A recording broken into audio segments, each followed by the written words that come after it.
So, ito na ang ating inutak. I-turn up lang natin ang ating oven at okay na itong ating inutak. Wow!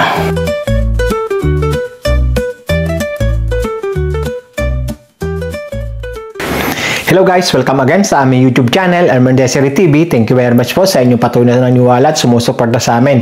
Dahil po sa inyo, unti-unti lumalawak na abot ng ating channel at yun po yung utang na loob namin sa mga nagtitiwala sa aming mga subscribers. So, ito po sila sa linggong ito.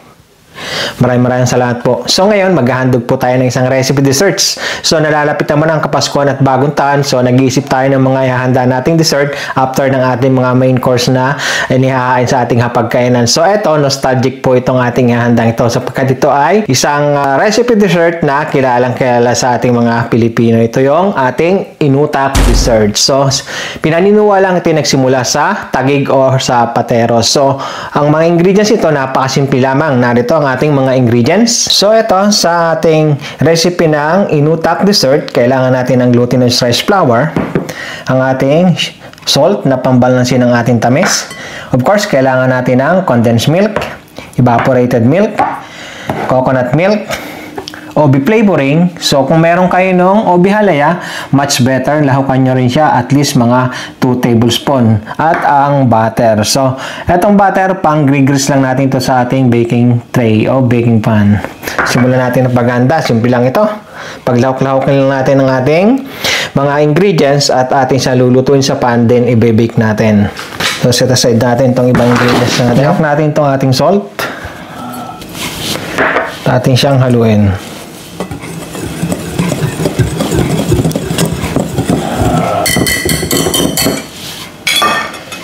So, kailangan din natin dito ng ating coconut milk.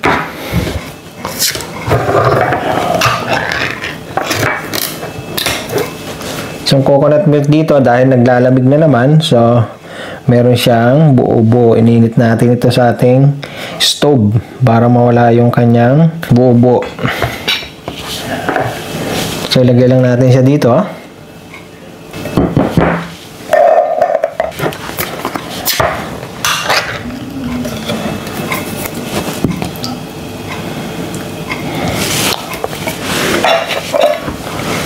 So, itong ating condensed milk. Tulad ng sabi ko, napakasimple lang nito. Lawak-lawakin lang natin ang ating mga ingredients.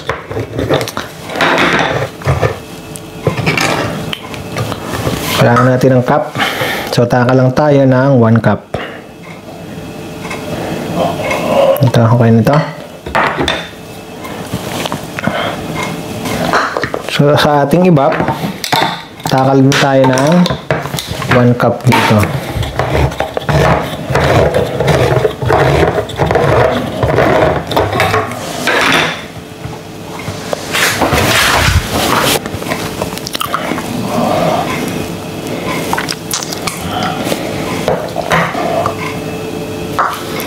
So, ganyan lang kasimple.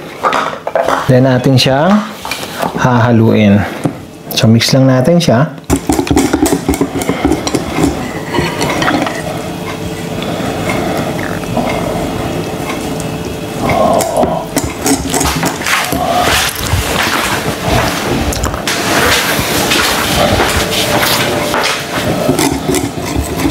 Bango ng ating glutinous rice flour. Kasi pagka yung luma na, maaamoy mo siya. Amoy yung tinatawag baga sa ating bigas na laon.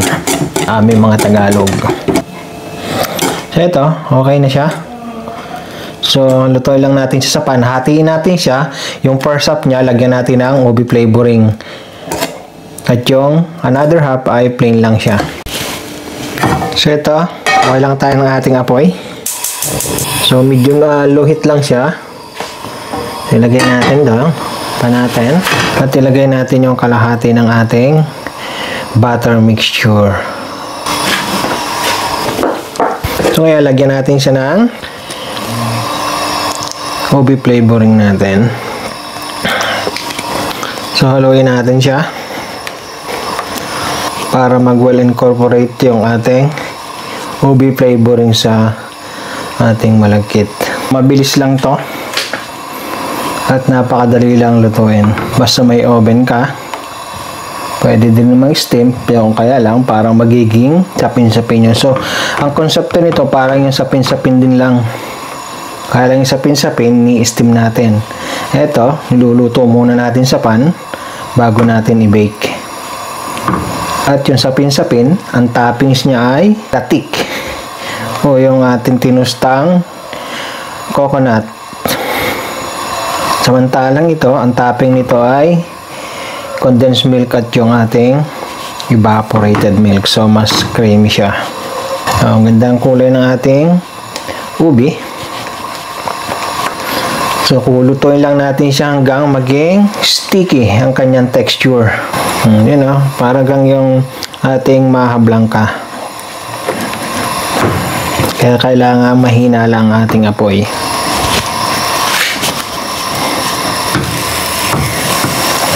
Bilis lang mabuo niya. Kaya mas mabuti yung non-stick pan ang gagamitin nyo. Para hindi na kailangan pa ng butter o oil na ilulubricate natin sa ating kawali para hindi siya dumikit.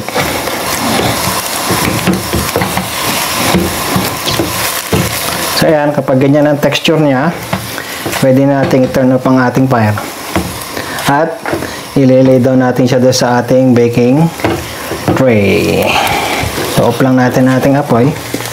So ito ang ating baking tray o yung ating Pyrex, ang ating gamit. Ito rin yung butter natin, tinulo na natin siya. So grease lang natin siya. So ngayon, ilay down lang natin tong ating ubi na ginawa. Ito, set aside lang natin siya at lulutuin naman natin yung isa. Buhay lang ulit natin ang apoy. So this time, lagay natin yung ating kalahati ng butter. Ito siya. So plain lang color nito. Papalaputin lingdan natin siya.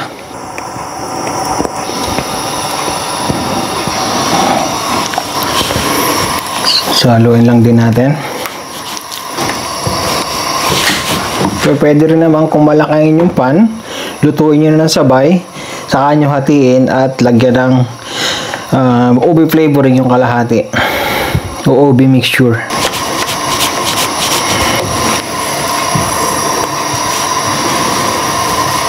At this time, painit rin tayo ng oven. So nagpapainit tayo ng oven, pinipreheat natin siya kasi mabilis lang naman to. So, kinalibrate natin siya for 180 degrees at i-bake natin to for 25 to 30 or depende sa inyong oven.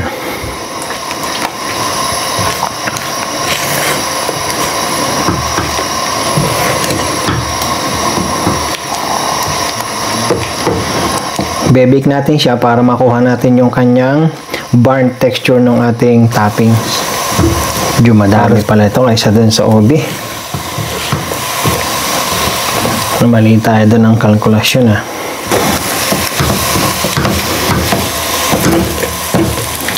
Okay, okay na to. Tatap lang natin dun sa ating naunang ginawa. Ito. Tap lang natin sa ibabaw.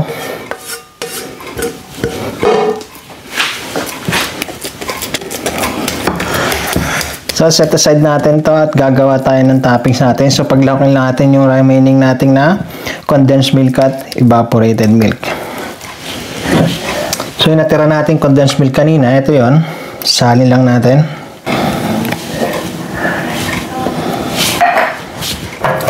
At yung ating evaporated milk. So, paghaluin lang natin siya, mix lang natin siya. So, okay na to. Bubuhos lang natin dito sa ating mixture. So, ibuhos lang natin.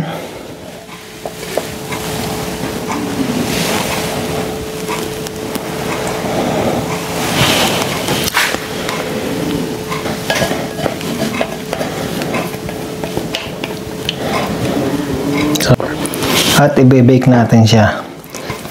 Okay, that's it. So, bake lang natin siya. ito, bake lang natin siya. Mainit ang ating oven. So, as I said earlier, it was calibrated to 180 degrees. So, we'll bake this for 25 to 30 minutes or depending sa oven nyo.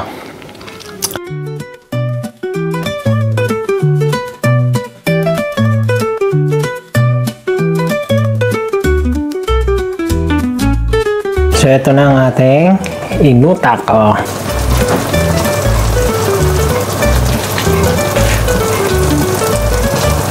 I-turn up lang natin ang ating oven at okay na itong ating inutak. Atin lang siyang i-set aside for mag-cool down siya bago natin siya husgahan. Kuhaan lang natin siya.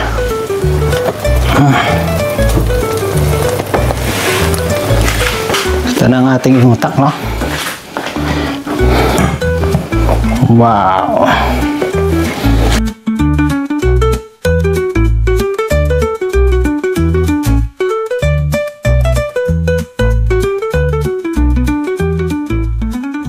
So, ito na ang ating inutak, oh. So, mainit na mainit pa siya. Set aside lang natin siya. Palamigin natin bago natin siya titikman. At husgahan natin siya. Okay, ito. After nating mapalamig ito, mainit-init pa rin siya. So, mga 30 minutes lang natin itong pinalamig. Titignan natin ang ating kabebik lang na inutak. Huh?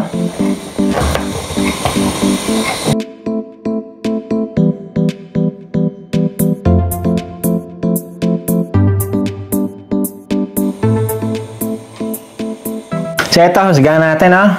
Napaka-chewy nitong ating inutak, oh.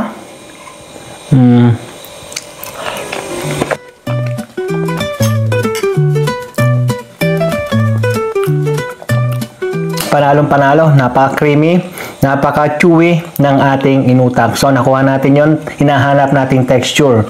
So, panalo naman tayo sa ating recipe ito. So, additional naman ito sa ating Christmas recipe. So, para sa mas marami pang video ng aming DIY at cooking, patuloy niyo po kami subaybayan sa aming YouTube channel, Elmer Desiree TV. Thank you very much and God bless. Bye-bye! Kainan na naman!